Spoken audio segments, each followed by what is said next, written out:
Hey, how's it going? Good morning, guys. Welcome back to another World of Tanks video.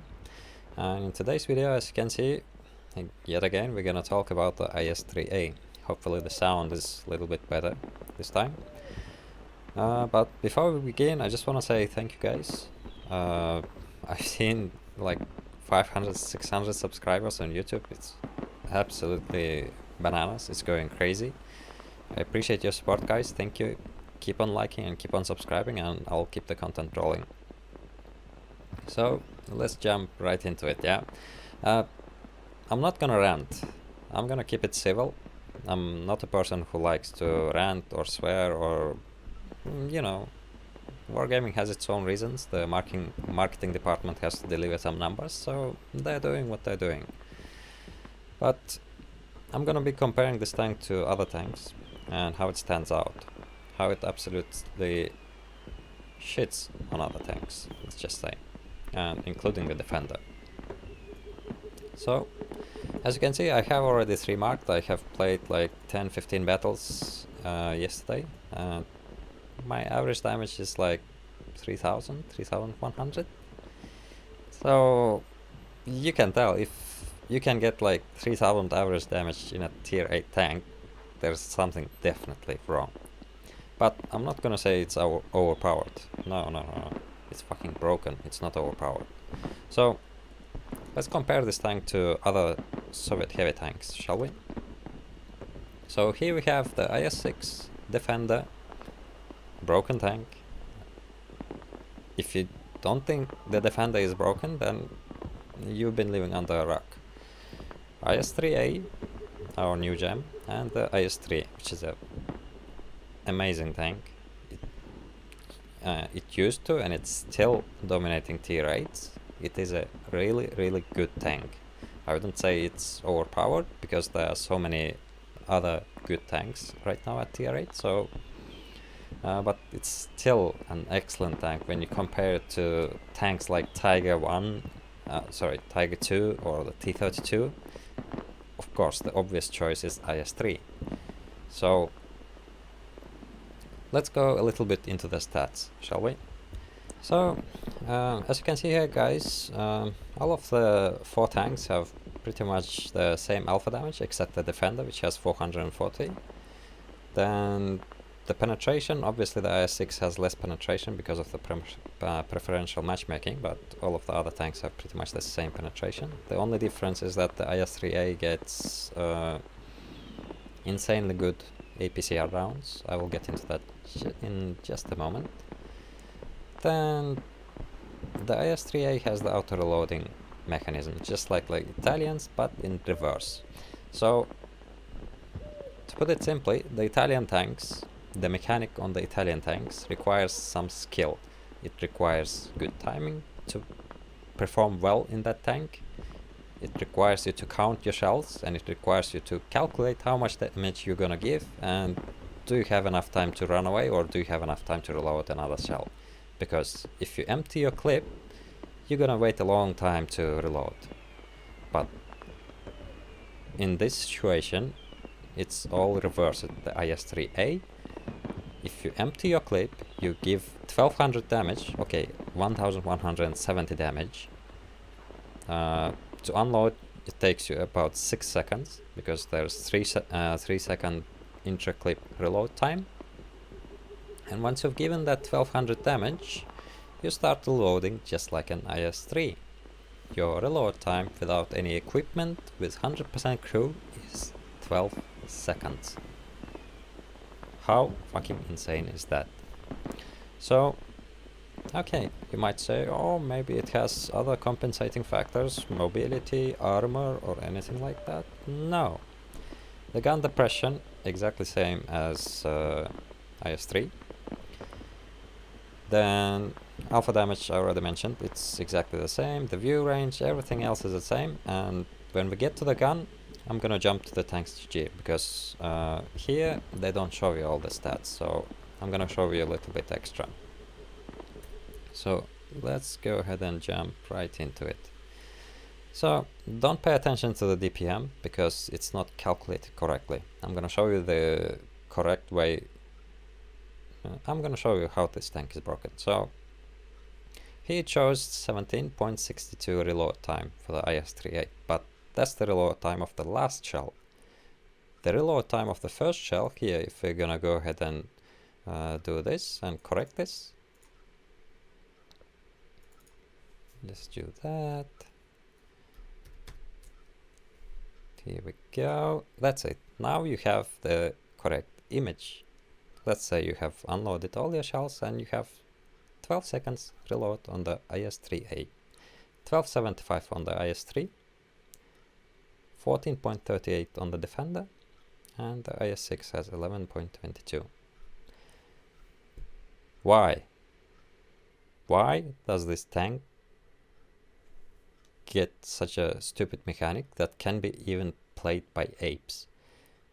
As I said, the Italian mechanic, it requires skill. You have to know when to time it, you have to know how much it's gonna take you to unload, how much it's gonna take you to reload another shell. On the IS-3A, you push forward W, yeah, you give 3 shells, and then you just play like an IS-3. You have the exact same armor, you have the gun, which is the same. Okay, it's not the same. It's if you take a look at the gun handling, which Wargaming hides from you always, but on Tanks GG you can see that. The gun handling is slightly worse. It's not that significant, I would say, but it's still worse. It's worse even than on the Defender, which has a pretty cancer gun. It's worse than on the IS-6. These are basically the values, how much your aiming circle is gonna bloom when you're turning your tank or when you're turning your turret or driving and etc.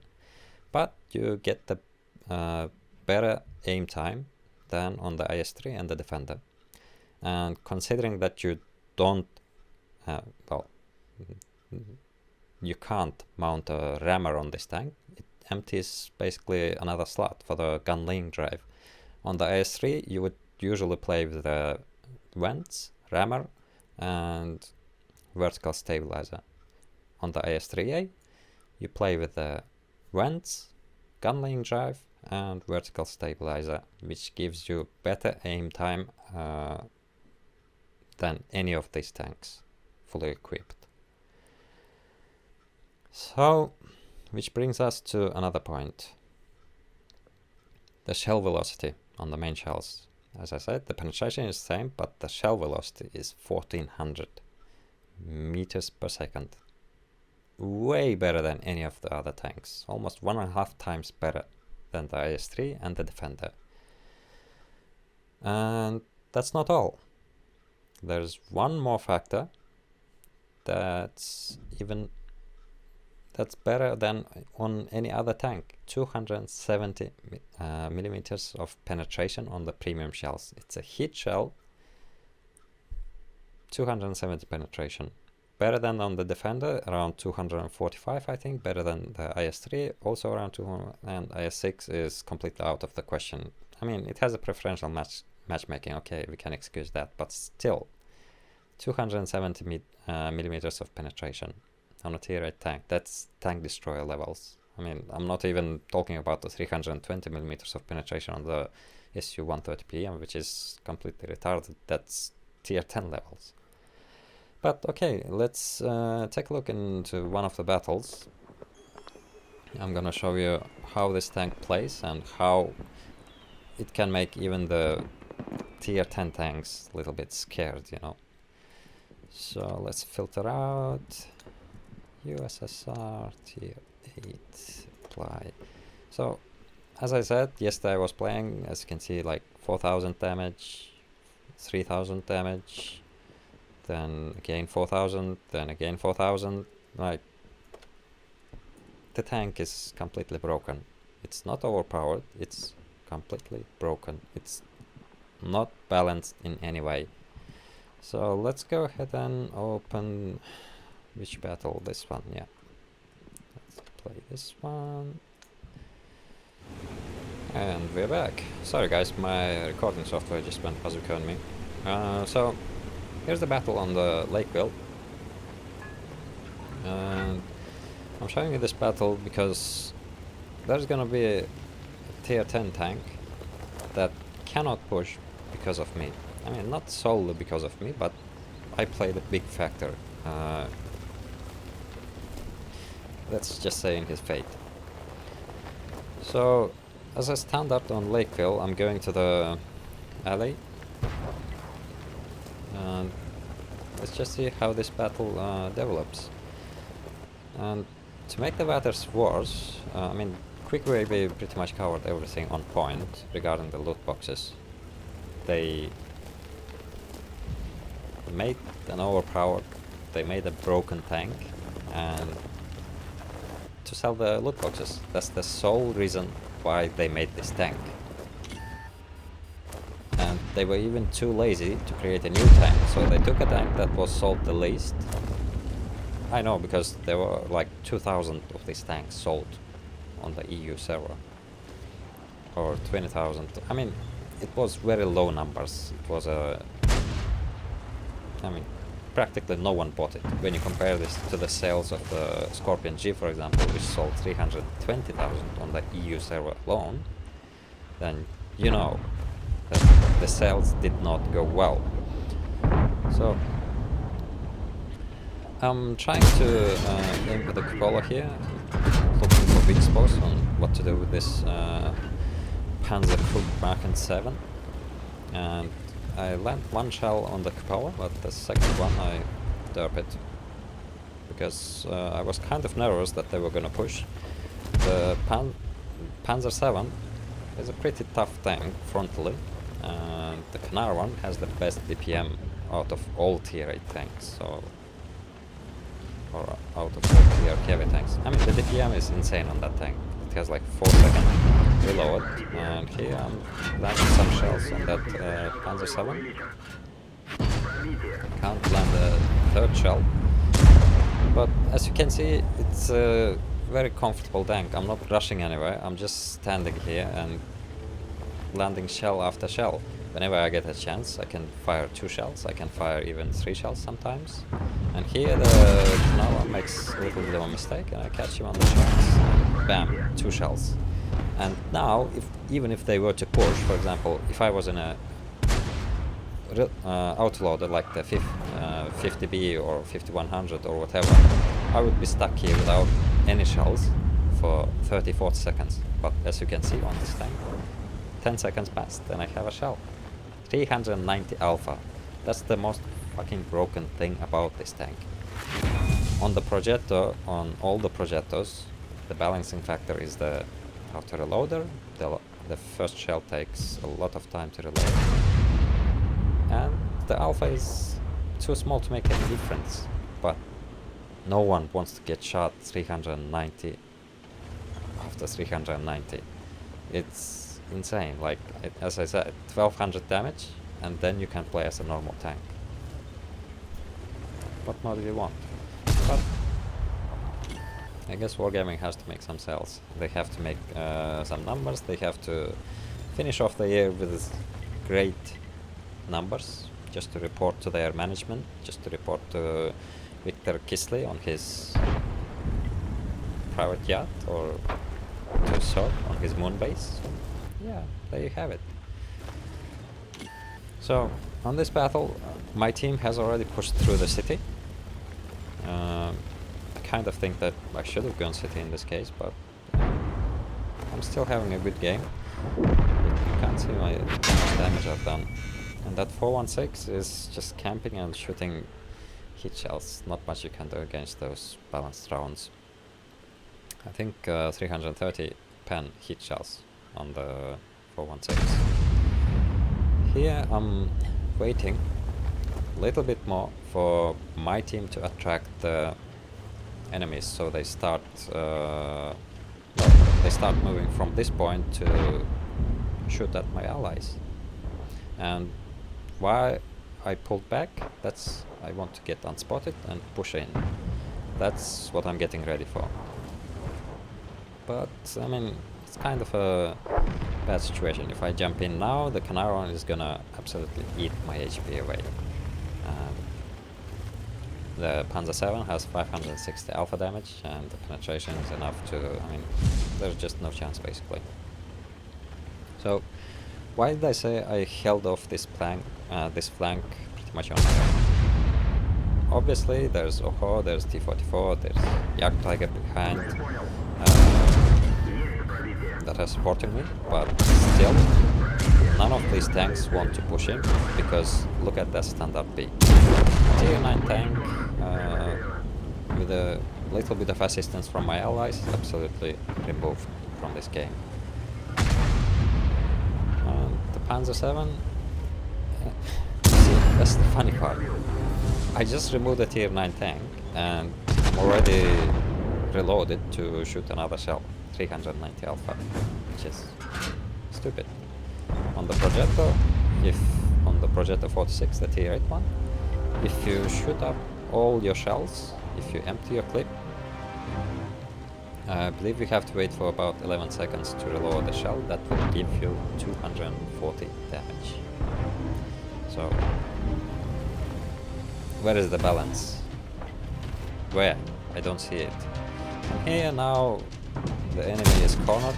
You can pretty much just shoot them up. And on the Progetto, you would usually wait for the third shell to reload, because that gives you the most DPM. On the IS-3A, you have to shoot all the shells that you have to gain more DPM. Again, where is balance? I mean, I don't see any logic behind making such tanks. It's completely broken. It's absolutely reckless of Wargaming to do the loot boxes with the IS-3A. So, players are the victims, you know, and that's pretty much it on this battle. So that was it, guys, for the Lakeville battle. Let's take a look at the post-battle results. Lakeville, where was it? Yeah. So 4,140 damage, 2 frags, and 480 assistance. Not that it matters, but I mean, you saw the battle, and top 3, of course, it's Soviet tanks. Totally balanced, the Tovarish. So, what do I have to say about this tank? It's what I said before. It's broken. It's completely broken. It's a broken mechanic, and it shouldn't be introduced into the game in this state. But what can you do? Wargaming is not gonna nerf this tank, because it's a premium. They have lawyers that will say, no, you can't touch that tank. No.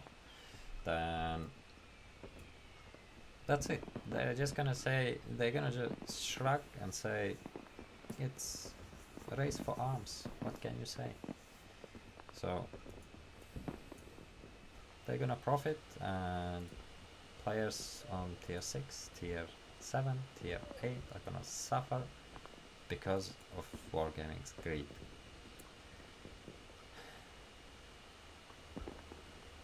So I don't know what to say, guys. You've heard it all from all of the other community contributors. You've seen it from the YouTubers. You've seen it on the streams. When Russian streamers and YouTubers start saying that the tank is overpowered and it's broken, it fucking means something. The Russian YouTubers pretty much didn't complain about the Defender. They pretty much didn't complain about the sooo. They said, yeah, good tank, excellent, make more credits. But they are starting to complain about the IS-3A. That just tells you how much of a broken tank this is. Guys, I wanna note one thing. I'm not making this video for you to go and purchase the loot boxes. Don't. Fuck Wargaming and fuck the IS-3A. Don't buy into the bullshit that Wargaming is selling you. So that's it from me for today, guys. Have great holidays. If you were thinking of buying some boxes, then don't. Just go buy yourself a beer. I'm out. That's it, guys.